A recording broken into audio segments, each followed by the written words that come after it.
அன்பு, ஆசை, நட்பு இதோட பொருளை தவிர வேறு எதுவுமே காதல் அப்படின்ற ஒன்றில் கிடையாது.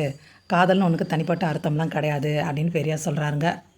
இந்த நிமிஷம் பெரியார் உயிரோடு இருந்தார்னா கூட இந்த பொண்ணை தான் சத்தம் போடுவார். எப்படி சத்தம் போடுவார்னா, உன்னை படிக்க வச்சுருக்காங்க, அப்போ உன்னோட சொந்த காலில் உன்னெல்லாம் நிற்க முடியும். அப்போ நீ இவங்களை விட்டு பேரண்ட்ஸை விட்டு நீ தள்ளி போய் இருந்து உன்னோட வாழ்க்கையை நீ பார்த்துட்டு இருந்திருக்கலாமே. உன்னோட பெற்றவர்கள் எப்படிப்பட்டவர்கள் என்று உனக்கு தெரிந்திருக்குமா தானே. அப்போ உனக்கு ஒரு பையனை பிடிக்குது, அவனை கல்யாணம் பண்ணிக்கணும்னு நீ நினச்சேன்னா அவங்கள விட்டு நீ தள்ளி போயிருந்து உன்னோட லைஃப்பை நீ பார்த்துட்டு இருந்திருக்கலாம்ல அப்படின்னு சொல்லுவார். ஆனால் காதல்னு ஒன்று இல்லை அப்படின்னு அடித்து சொல்கிறாரு. காதல்னா என்ன, அதுக்குள்ளே சக்தி என்ன, அது எப்படி வருது, அது எது வரைக்கும் இருக்குது, எப்போ உண்டாகுது, எப்பெல்லாம் உண்டாகுது, எப்போ மறைஞ்சிருது, அப்படி மறைஞ்சு போகிறதுக்கு என்ன காரணம் அப்படின்னு ஒவ்வொன்றே ஆழ்ந்து யோசித்து பார்த்தா, காதல் என்பது சற்றற்ற தன்மையும் உண்மையற்ற தன்மையும் நிச்சயமற்ற தன்மையும் அதை பிரமாதப்படுத்துவதின் அசட்டுத்தனம் அதுதான் ஈஸியாக நமக்கு புரியும் அப்படிங்கிறாரு பெரியார்.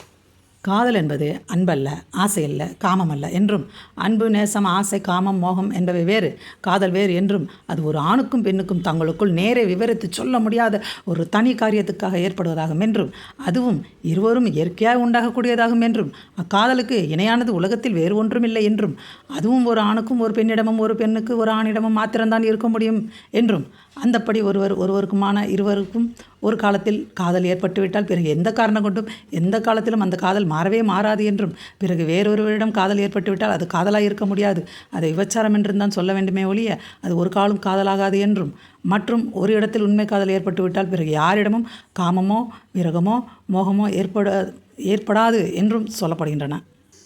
அன்பு, ஆசை, ஆவல், நட்பு, நேசம் இதையும் தாண்டி அகராதியில் பார்த்தா இது வடமொழி மூலத்தை அனுசரித்து இருக்குது. காதல் என்பதற்கு கொலை, கொல்லல், வெட்டுதல், முறித்தல் என்கிற பொருள்கள் தான் கூறப்பட்டிருக்கின்றன. மற்றபடி தனித்தமிழ் மொழியில் பார்த்தாலும் ஆண் பெண் சேர்க்கை, கூட்டு முதலியவை சம்பந்தமான விஷயங்களுக்கும் அன்பு, ஆசை, நட்பு, நேசம் என்பவைகளும் தவிர வேறு தமிழ் மொழியிலும் நமக்கு காணப்படவில்லை. இவைகளுடன் காதல் என்பது சேர்த்துக்கொண்டாலும் இக்கருத்துக்களே தான் மாற்றி மாற்றி ஒன்றுக்கு மற்றொன்றாக கூறப்படுகிறது தவிர காதலுக்கென்று வேறு பொருள் காணப்படவில்லை. எப்படிப்பட்ட காதலும் ஒரு சுய லட்சியத்தை, அதாவது தன்னிஷ்டத்தை, திருப்தியை கோரித்தான் ஏற்படுகிறதே தவிர வேறில்லை.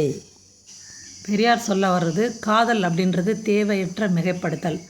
தனக்கு பிடிச்சதை தானே செலக்ட் பண்ணிக்கிறதுக்கு பேர் தான் காதல், அவ்வளோதான். இப்போ இருக்கிற பெண்களாவது படிச்சிருக்காங்கன்றது என்ன, அந்த பாட புத்தகத்தை படிச்சுட்டு வந்துடுறாங்க, அவ்வளோதான். அந்த படிப்புக்கும் வாழ்க்கை படிப்புக்கும் சம்மந்தமே இல்லை அப்படின்றதான் புரிய வருது. வீட்டில் இருக்கிறவங்களே எல்லா விஷயத்தையும் நம்ம பார்த்து கொடுக்கணும். இப்போ வெளிநாட்டிலலாம் பார்த்திங்கன்னா ஒரு குறிப்பிட்ட வயசு ஆகிட்டோம்னா அவங்களே சம்பாதிக்க ஆரம்பிச்சிருவாங்க. அதனால தான் அவங்களுக்கு அவ்வளோ சுதந்திரம். அவங்க யார் கூட பழகுறாங்க, என்ன பண்ணுறாங்கன்னு பேரண்ட்ஸ் ரொம்ப நோண்டிகிட்டே இருக்க மாட்டாங்க. ஏன்னா அவங்க வாழ்க்கையை அவங்க பார்த்துக்கிறாங்க. நம்ம நாட்டில் எத்தாத்தண்டி எரும மாடாக இருந்தாலும் வீட்டில் சோறை போடுவாங்க, திம்பாங்க, வேலைக்கு போகாமல் இருப்போம்.